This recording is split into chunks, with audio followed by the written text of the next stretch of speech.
Foi. Tranquilo. Todos me ouvem bem? Só para garantir.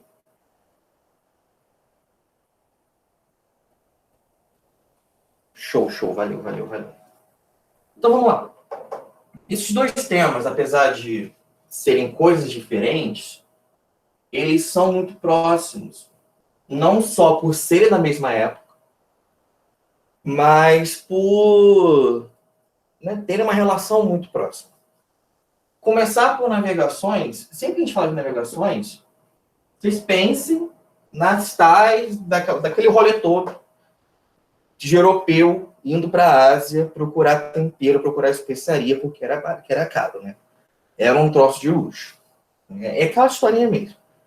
É um tema, assim, bastante batido, muito clássico de ser falado, mas ele tem a sua importância. Por quê?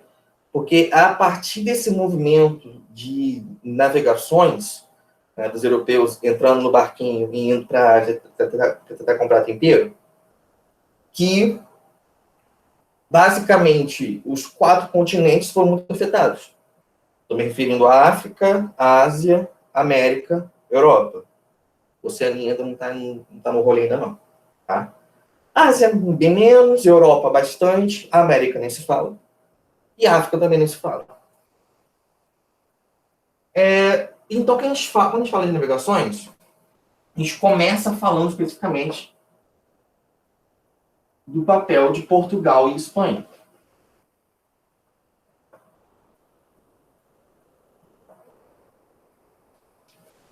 E dentre eles, a gente fala até mais fortemente de Portugal. Por quê? Portugal foi quem começou a brincadeira. A Espanha, com inveja, veio depois. Tipo assim, poxa, eu quero também. Então, a gente às vezes fala, por esses dois, ou a gente fala de pioneirismo ibérico, ou pioneirismo português.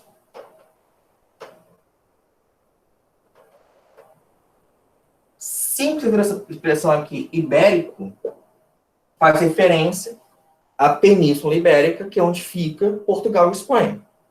Então, quando a gente fala de pioneirismo ibérico, quer dizer o quê? Portugal e Espanha que começaram a rolê toda. Mas como Portugal veio antes, também costuma dar mais ênfase a ele. Até que beleza, né? Nada de novo, nada de nenhuma novidade. E também se fala da grande motivação.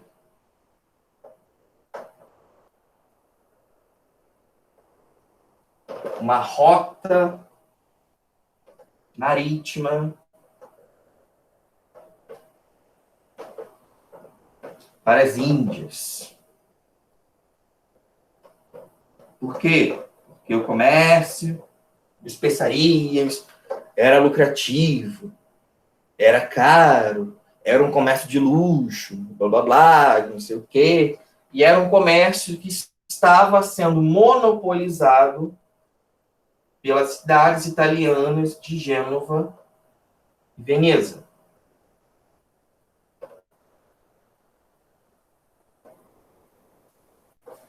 Essas duas cidades aqui, como a Itália é um pouquinho mais para lá, Portugal e Espanha está aqui, Itália está para cá, essas duas cidades, já há muitos séculos, elas eram cidades que se envolviam em atividades comerciais, marítimas principalmente.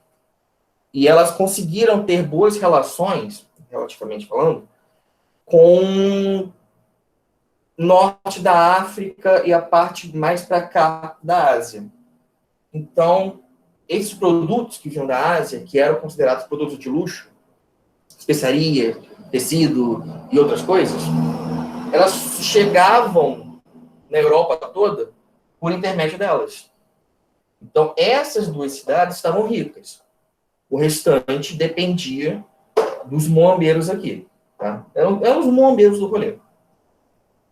Portugal, então, principalmente Portugal, falou, poxa, quero eu, por mim mesmo, consegui chegar até lá.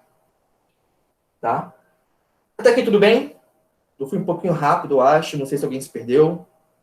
Posso continuar?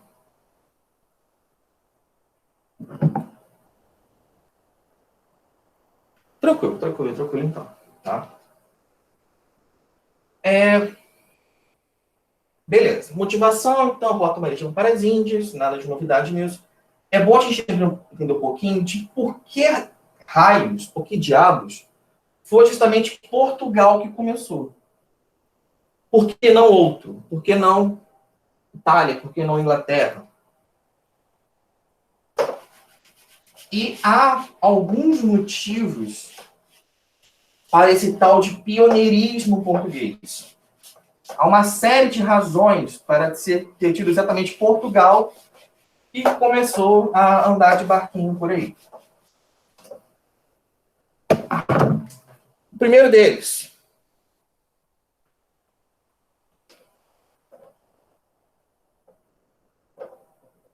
a unificação foi cedo. Portugal foi um dos primeiros países a conseguir ser um país na Europa, né? Um dos primeiros países da Europa a conseguir se unificar cedo, conseguir fazer um Estado, né? Um Estado, administração, conseguir fazer um Estado forte, crescente, organizado, que pudesse investir, literalmente é isso, investir para o crescimento do país.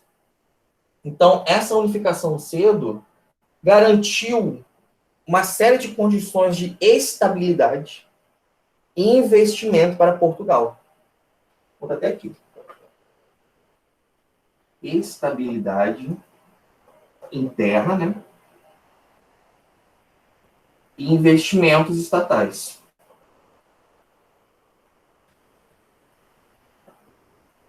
Que foram muito importantes para... Assim, basicamente a casa estava em ordem, estava tudo bem para conseguir, para tentar fazer esse negócio. Tá? Segundo ponto, vou botar mais para baixo. O território muito litorâneo.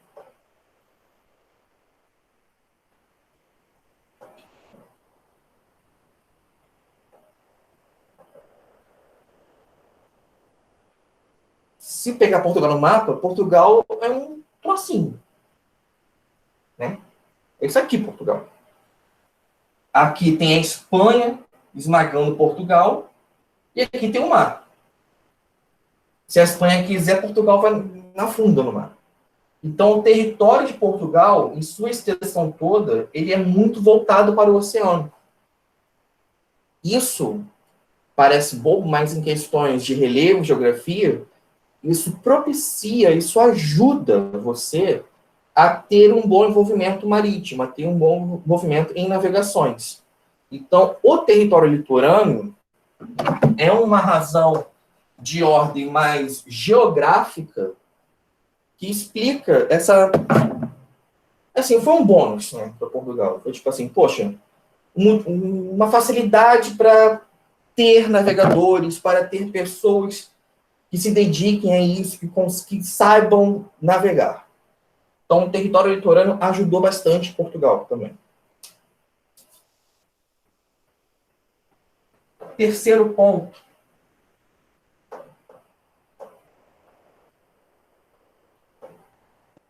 Conhecimentos herdados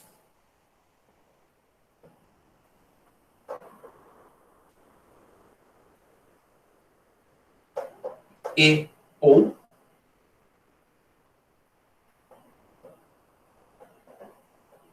desenvolvidos.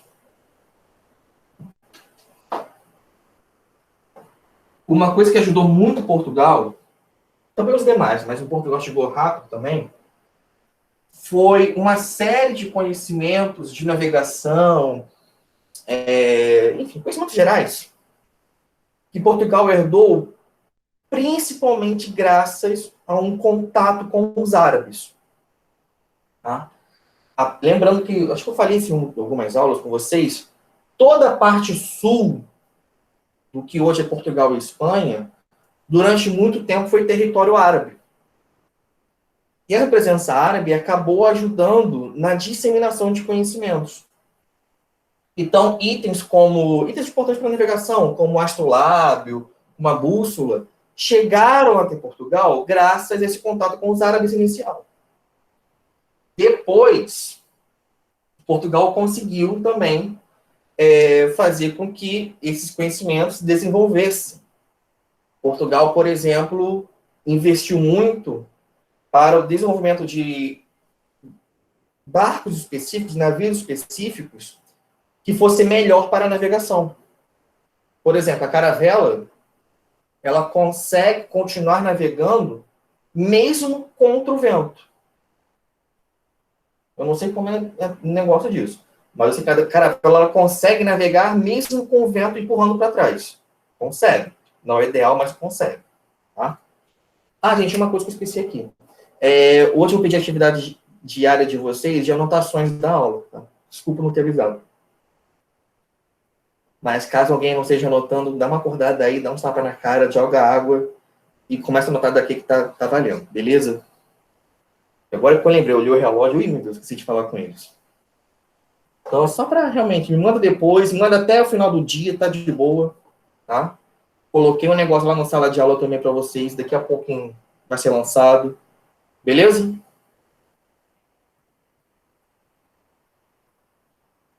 Alguém dá um ok, gente, só pra... Tá, tranquilo, valeu.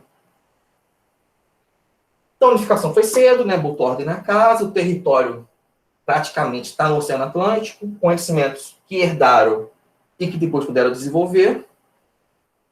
E, por último, também, uma coisa que ajudou Portugal a começar a sair da Europa foi aquela questão da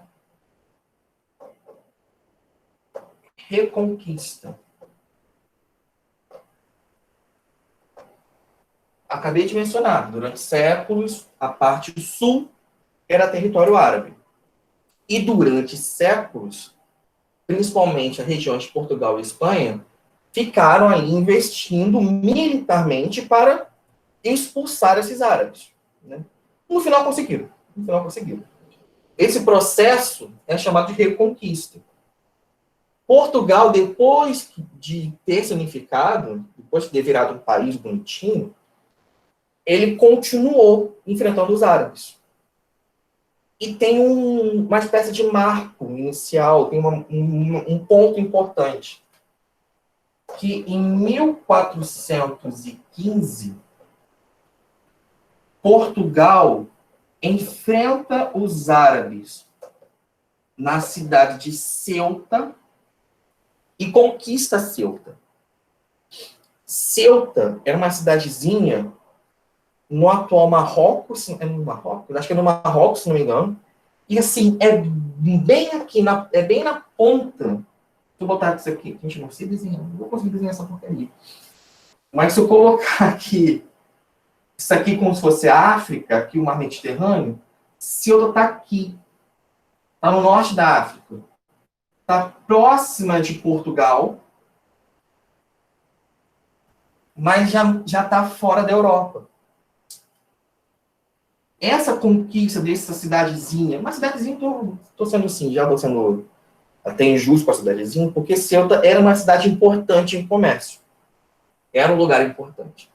Então, essa conquista de Ceuta, que era uma cidade árabe do norte da África, é considerada como o primeiro passo para Portugal começar a brincadeira de navegar por aí. E essa conquista parte desse processo de reconquista, nossa, ficou redundante isso, que era a expulsão dos árabes da Europa. Tranquilo até aqui? Beleza? Suave? Estou uma aguinha também.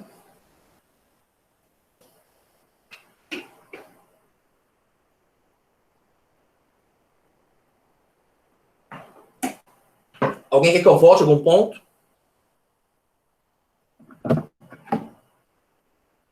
Alguém tirou print? Vou apagar.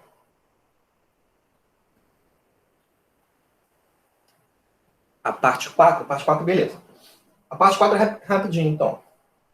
Durante séculos da Idade Média, durante uns 6 séculos, 600 anos, se você pegar o mapa da Europa, a parte ao sul do que é Portugal e Espanha foi um território árabe.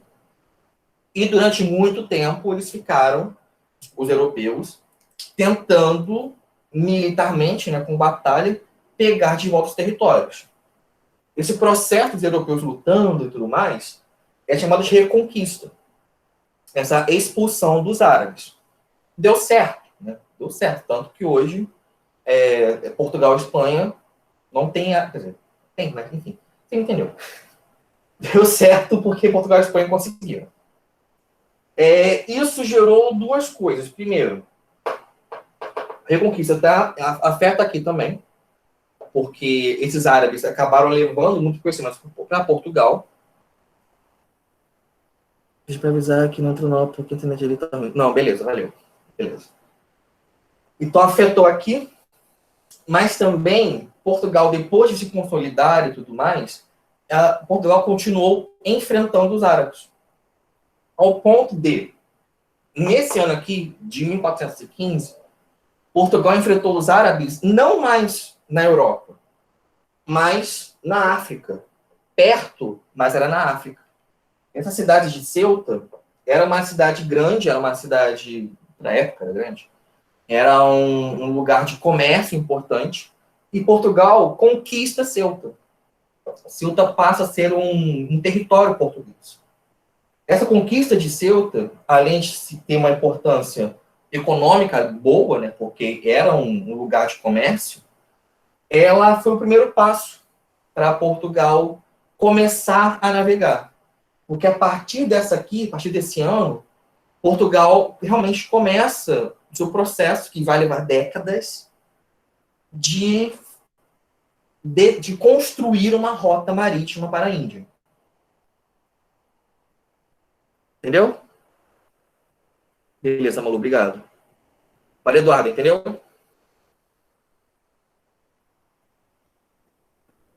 Show, show, show. Posso pagar, gente?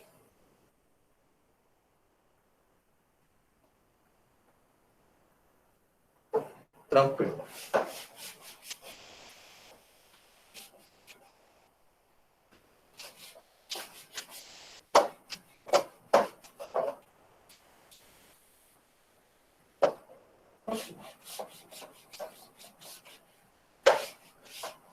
Aí, beleza. Como eu acabei de falar, depois daquele negócio de Ceuta, Portugal ficou várias décadas e décadas e décadas tentando contornar a África para chegar até a Ásia. Tá? Agora não sei de muitos detalhes, mas esse processo de contornar a África é bom a gente lembrar que é chamado de périplo africano. Ele durou muitos anos. Porque, como é que foi isso? Portugal, a partir de Ceuta, que é bem no norte, ele foi meio que quase fazendo baldeação, sabe? Navegava para cá, navegava para cá, navegava para cá, navegava para cá. E assim foi descendo o continente africano.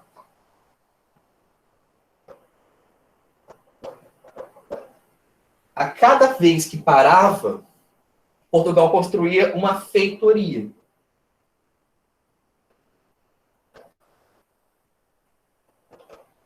Por quê? Porque uma feitoria era um espaço que você fazia comércio, mas que também tinha um porto, tinha uma estrutura para você consertar seu navio, para você auxiliar na navegação. Então, é realmente um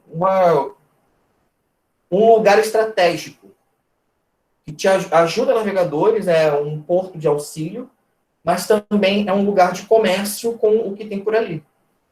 Então, Portugal construiu mais 5, 6 vitorias, não lembro agora quantas, ao longo da costa africana, até conseguir realmente contornar a África, que era um rolê difícil, e só foi conseguido bem no finalzinho do século XV, 1488, quando o tal do amiguinho do Bartô Dias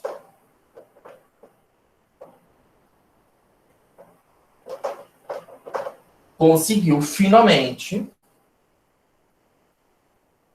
fazer essa voltinha aqui. A gente tem que lembrar que a parte bem ao sul era uma parte péssima para navegação. A correnteza era muito forte, as correntes marítimas eram era o tinhoso em pessoa, e é uma região muito com muitas pedras, muitos pedregulhos. Então, para você enfiar a caravela aqui, botar o barco aqui, e o barco bater, naufragar, todo mundo morrer, era fácil. Era super fácil. Aconteceu bastante. Bartolomeu Dias, ele tem a ideia genial de desce um pouquinho mais. Sagacidade. Desce um pouquinho mais que dá. E deu. Desceu um pouquinho mais, tipo assim, opa, um pouquinho mais ao sul dá. Então, Bartolomeu Dias, ele contorna a atual cidade do Cabo, na África do Sul, Cape Town, dando o nome na época de Cabo da Boa Esperança.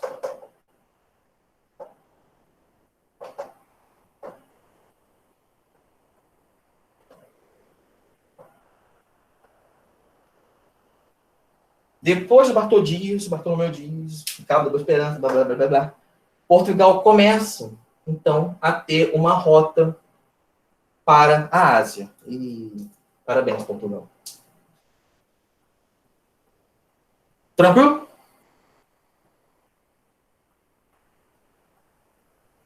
Agora a parte que eu gosto. A parte que eu usou Portugal.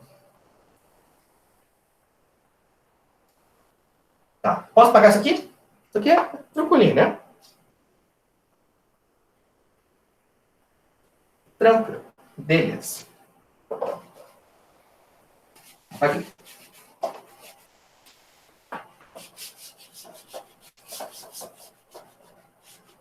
Então, o que a gente teve? Vou botar aqui. Portugal, depois disso tudo.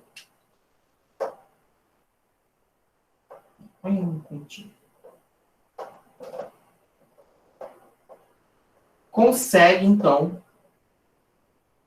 ter uma rota marítima para a Ásia. A Espanha, logo em seguida, ela fica com inveja. Ela fala, poxa, também quero. Também estou afim. E a Espanha, nessa da inveja dela, ela acaba... como é que é o nome disso? Ela acaba investindo na viagem de Cristóvão Colombo.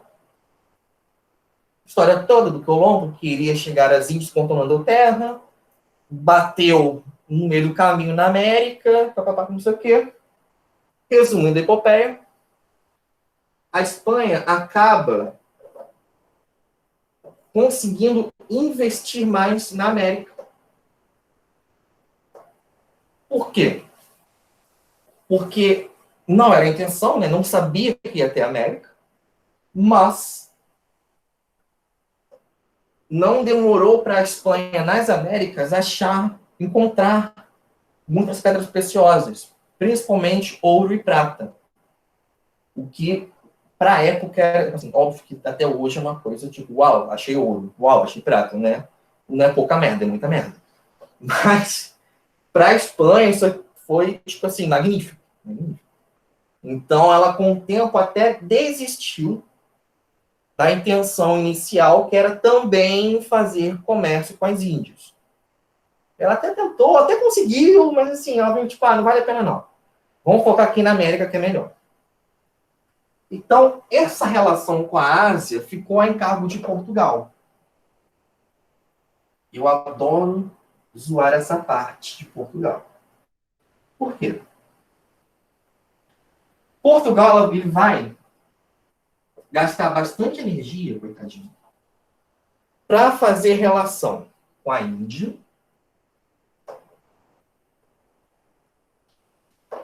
com a China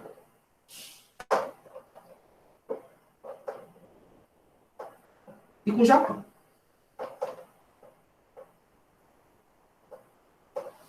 Beleza. Esses três foram realmente os principais. O que rola? Para muitos historiadores, essa parte aqui de Portugal é magnífico, é uma coisa estupenda, fenomenal. É chamada de Império Ultramarítimo Português. Na Índia, Portugal atuou muito em Goa. Na China, Portugal conseguiu assim, ficar em Macau. No Japão já fala. Então, o que rola, gente? Essa coisa do Portugal na Ásia e tudo mais é de dar pena para Portugal, assim, é de dar pena. A meu ver, as pessoas, muita gente, eu estou tentando não xingar Portugal, juro que eu estou tentando. Muita gente enobrece Portugal porque a nível Europa foi muita coisa, para nível Europa da época foi, como Portugal é lindo, como Portugal é heterotop, como Portugal conseguiu fazer o rolê todo. Para a Ásia, que bosta, que merda. Tá. Por quê? O que foi cada um desses aqui? Então, vamos lá. A história é maravilhosa. A Índia foi o que mais conseguiu, foi o que mais deu certo. Tá? Goa era um territóriozinho bem pequeno. Pequenininho mesmo. Pequenininho. Uma cidade bem pequena, bem miúda. Tá? Era uma cidade, um lugar, para a época, tinha sua importância comercial, mas era um trocinho. Era um trocinho. Portugal ficou aqui algumas décadas. Não ficou muito tempo, não.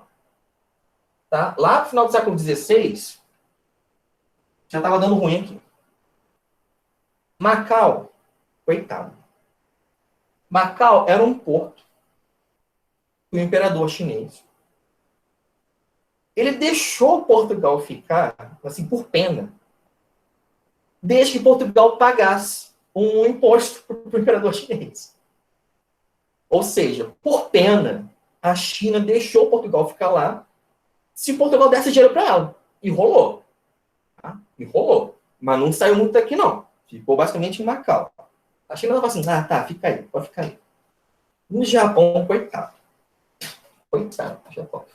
No Japão, foi o último que eles conseguiram chegar. Os portugueses até começaram a brincar um pouquinho no Japão. Brincar bem um pouquinho mesmo. Foram mandados missionários para converter para converter as pessoas ao cristianismo e tudo mais.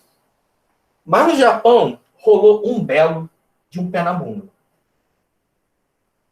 Portugal foi expulso do Japão.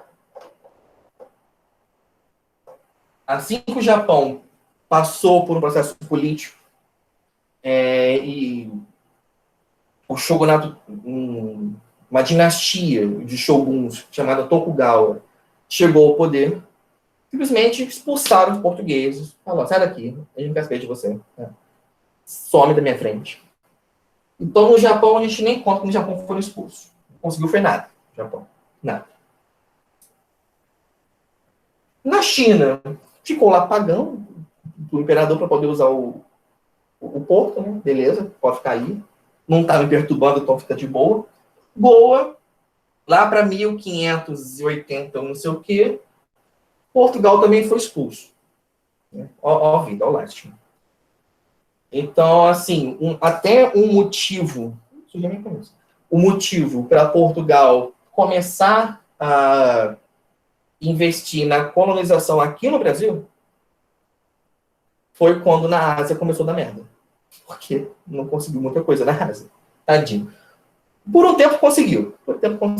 Mas, né? Não rolou muita coisa, não. Tá? Não rolou muita coisa, não. Normalmente, quando eu dou aula sobre isso, alguns alunos perguntam se eu tenho ódio de Portugal. Só gosto de zoar na cara deles. Mas não é ódio, não. Tudo bem? Mas se alguém perguntar, eu falei bem de Portugal, tá? Falei que é bonitinho, falei que foram, sei lá, fui elogiando os caras lá. Não importa, não.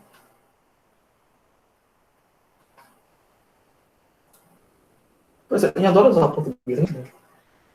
Gente, alguma dúvida? Posso seguir? Tá de boa?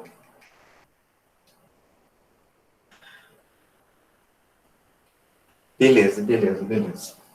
Tá. Não esqueçam do Império Ultramarítimo Português, tá? Ó, Portugal na Ásia, que másculo, que uau, que incrível que ele foi, tomando pé na bunda do Japão.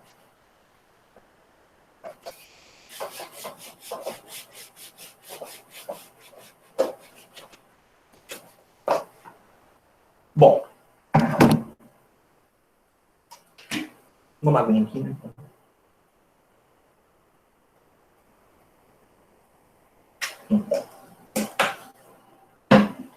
Agora, isso encerra a parte de navegações. Espanha nas Américas, Portugal quebrando a cara na Ásia, tentando quebrar na cara, depois indo para o Brasil. Já encerra o que a gente precisa falar. Agora, a gente tem que entrar na questão do mercantilismo. Por quê? Porque, ao mesmo tempo que ele é uma questão fácil, ela não tem muita coesão. Não tem muito, assim, um centro da coisa. Por quê? Você tem, na verdade, uma tendência geral. Uma tendência. Qual era a tendência geral do mercantilismo?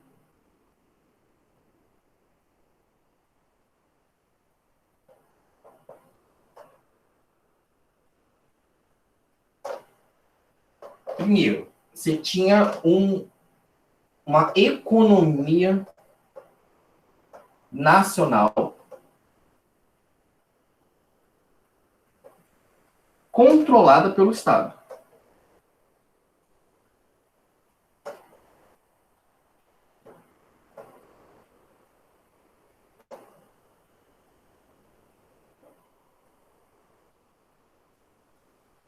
O Estado, ou seja, o governo, a coroa, que seja o rei, controla a economia.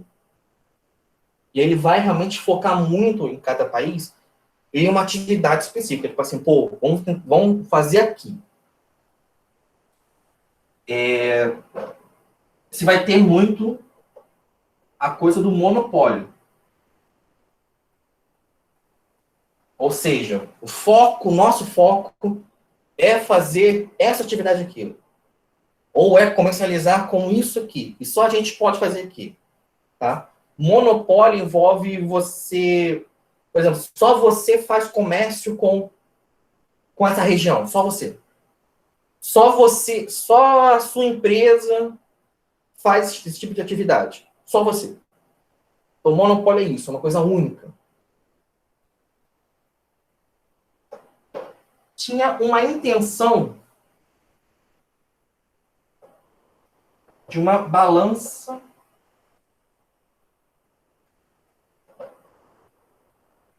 comercial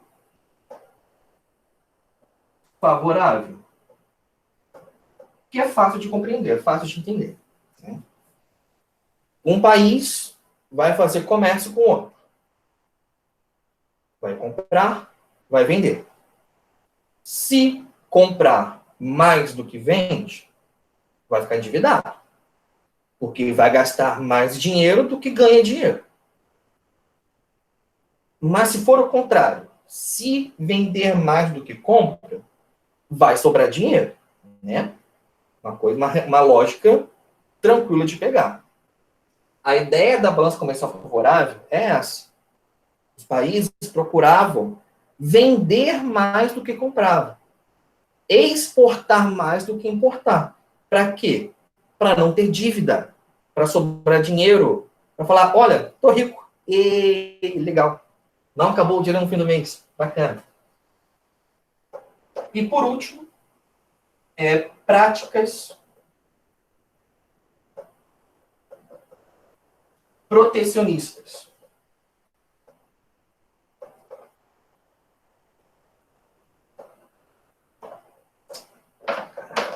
meu Deus. O que é uma prática protecionista? Por exemplo, quando eu coloco um imposto específico em seja lá o que for que eu estou importando. Tipo, vou importar um computador, que seja.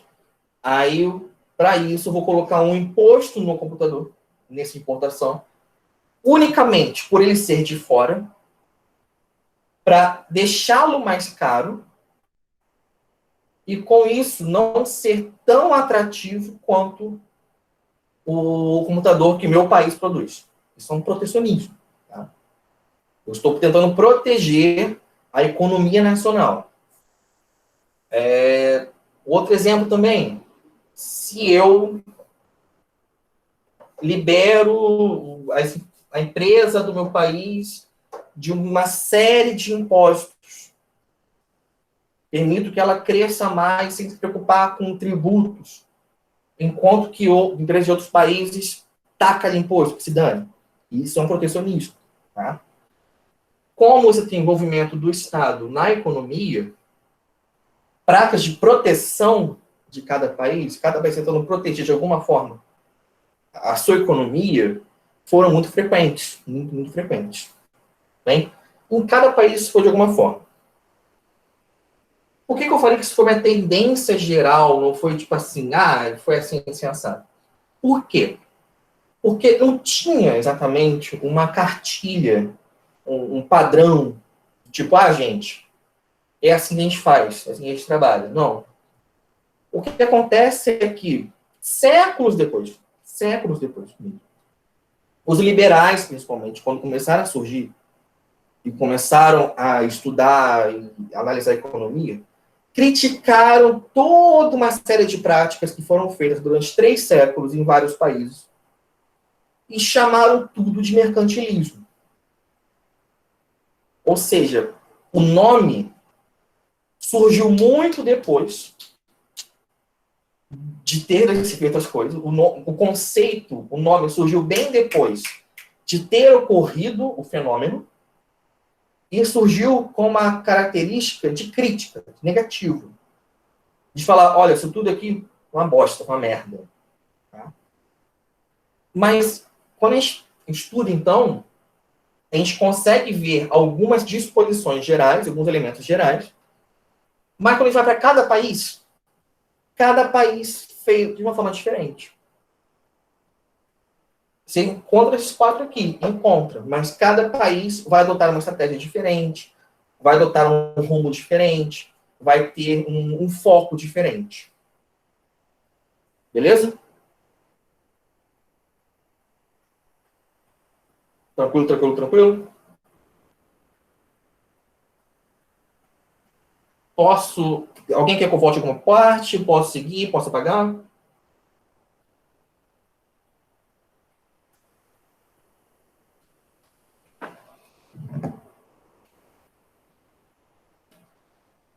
Posso apagar? Apagando.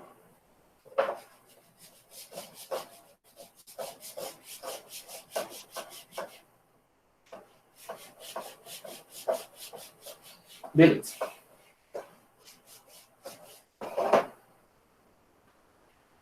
Resumindo um pouquinho o rolê de cada país. Primeiro,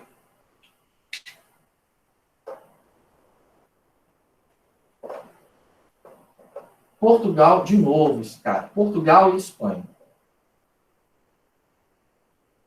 Só que nisso, mais Espanha que Portugal. Esses dois acabaram focando muito numa coisa chamada bulionismo ou metalismo.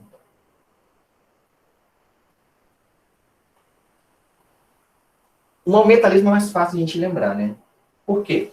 Envolve a ideia de metal. Metais preciosos, pedras preciosas, ouro e prata. Isso aqui pressupõe uma ideia mesmo, de que quanto mais ouro e prata eu tivesse, melhor. Quanto mais ouro e prata eu tiver no meu cofrinho, mais rico eu sou. E é isso. A ideia é essa. Nisso, a Espanha foi muito mais feliz que Portugal. Portugal tinha esse desejo também, não rolou durante muito tempo. Portugal só foi conseguir acumular ouro, né, um bom tempo depois que achou aqui. A Espanha não. A Espanha, de início, ela encontrou muitas pedras preciosas nas Américas.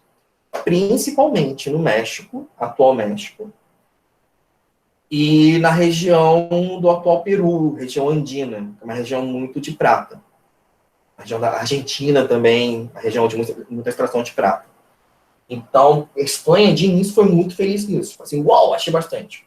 Bacané, bacané. Daí que, bem no início, no século XVI ainda, a principal economia mundial, bom, mundial, leia-se, Europa, tá? A principal economia mundial europeia acabou sendo a Espanha. Porque ela achava, porque, olha que coisa maravilhosa europeu, ela achava que essa fonte que ela conseguiu de ouro e prata ia durar para sempre. Né? Vai ter para sempre, vai ter sempre ouro. Tipo assim, ouro dá em árvores, tá? Ouro cai do céu, essas coisas todas. Acabou uma época, uma hora acabou o ouro. Acabou, não tinha mais ouro para extrair, não tinha mais prata para extrair. O que aconteceu com a economia espanhola? Estagnou. Estagnou. E outros países passaram à frente. Então, durante o século XVI, Espanha foi muito forte, por esse acúmulo de metal, e Portugal estava fortinho porque estava lá quase quebrando a cara na Ásia. Depois quebrou a cara, coitado, ficou só com o Brasil e tristeza.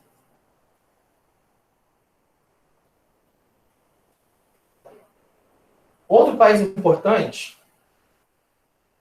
foi a França.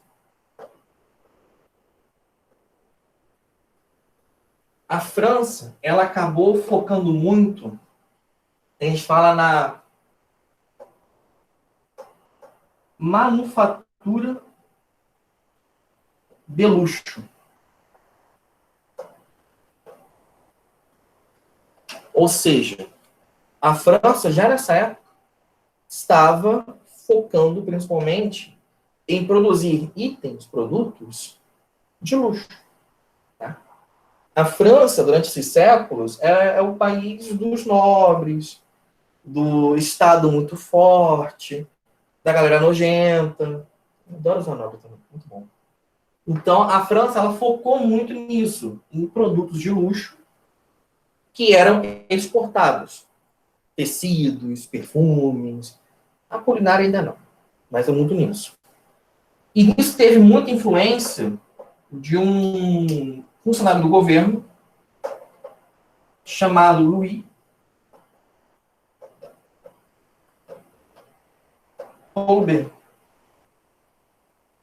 Foi um funcionário do governo francês, eu acho que foi um ministro, se não me engano, que ele foi realmente encabeçou isso. Tipo assim, não, vamos investir em manufatura de produtos de luxo, vamos investir em perfume, em tecido, etc.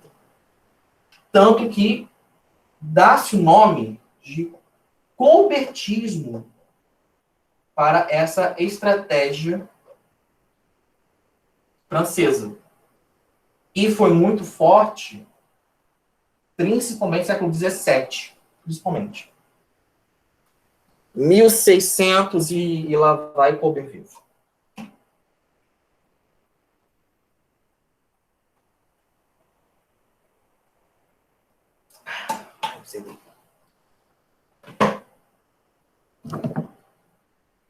Tranquilo, né? Tranquilo de boa. Beleza.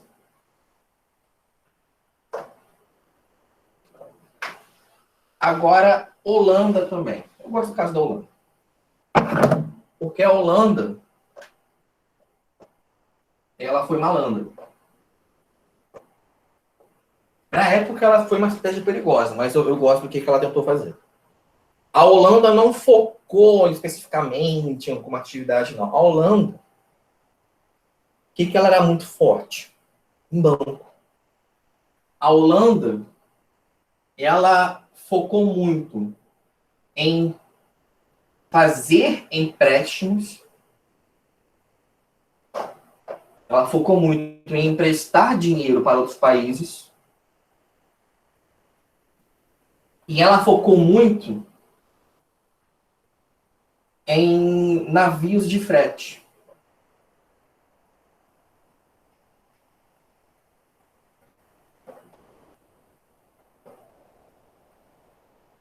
Isso quer dizer, a Holanda, de início a Holanda era um território da Espanha. Ela se tornou independente no século XVII também. E qual foi a estratégia dela de enriquecimento? Tanto fazer empréstimos a outros países que precisassem de dinheiro, ou seja, é o banco do rolê, tá? É o banco do rolê. Porque empréstimo é uma coisa que você vai tomar uns juros muito forte. E ela também, durante um tempo, ela teve uma marinha muito forte. O que ela fazia, então? Como ela tem uma marinha muito forte e ela acabou dominando a navegação em muitas regiões, ela usava frete. Né? Tipo, se um país quisesse comercializar, quisesse mandar produto comprar, tinha que ser com o navio holandês. Então, a Holanda foi a burguesinha do rolê. Principalmente a burguesinha do rolê mesmo. Alguns falam que isso foi uma fraqueza da Holanda, porque dependia muito de ter boas relações entre outros países, dependia muito de outros países não tentarem muito protecionismo. Por exemplo, teve um momento da Inglaterra que a Inglaterra realmente foi de cara para ferrar a Holanda, porque baixaram uma lei de que o comércio inglês deveria ser feito com navios ingleses. Isso ferrou a Holanda. A Holanda sentiu um baque muito forte com isso. Tá? Mas, de qualquer forma, eu acho bem interessante o caso da Holanda, porque a Holanda foi realmente a burguesa do rolê. Estava já antecipando o capitalismo. E, por último, a Inglaterra, que foi a filha da mãe do rolê. Também filha da mãe, mas esse aqui foi pior. O que a Inglaterra estava fazendo? A Inglaterra, ela focou muito nos chamados enclosures, que era o quê? Os cerceamentos, isso. Então, cerceamentos do campo.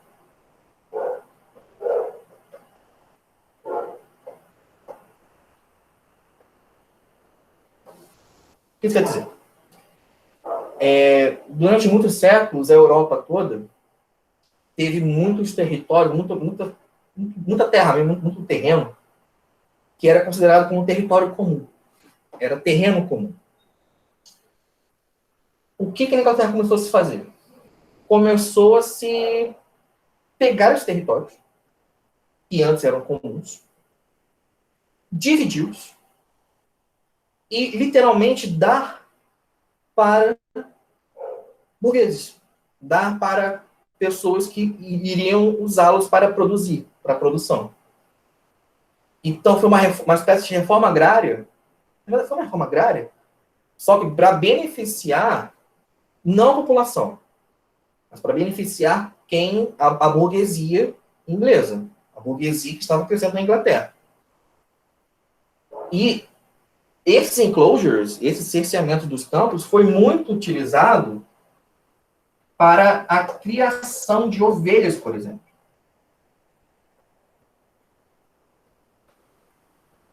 Que aí você tinha uma boa produção de lã e de carne.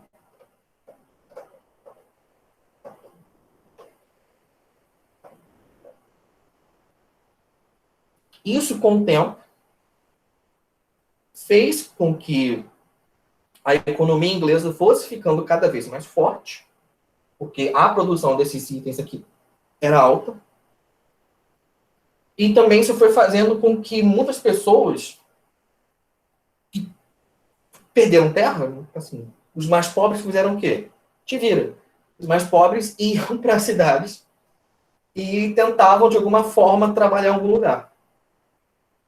Com o tempo, isso caminhou bastante para a Revolução Industrial, porque isso garantiu recursos e garantiu mão de obra.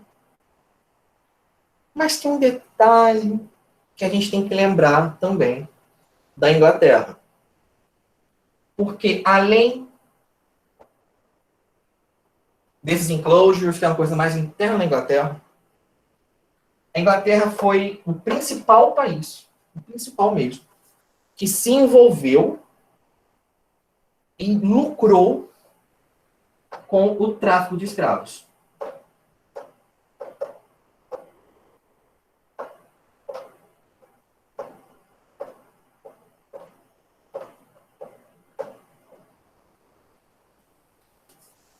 Nesse período todo aqui, você está com um processo intenso de tráfico de africanos para as Américas. Intenso.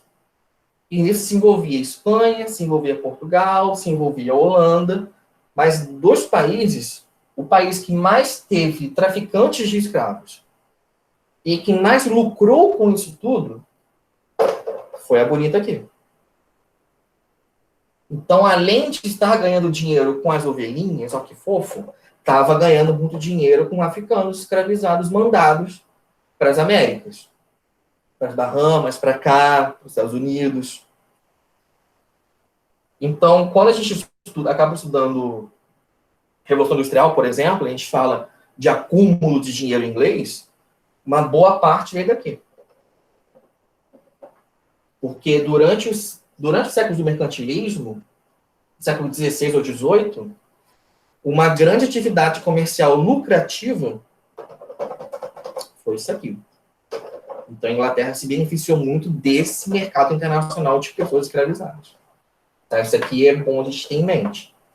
A Inglaterra não ficou riquinha com ovelha, não, gente. Não foi só com lã e com carne de ovelha. É muito fofo pro que ela fez.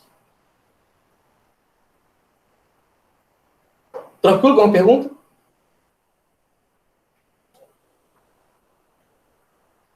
Tranquilo, quer dizer, tranquilo não, mas de boa. Beleza, gente? Alguém se perdeu? Alguém quer que eu volte alguma parte? Eu posso voltar, não tem problema.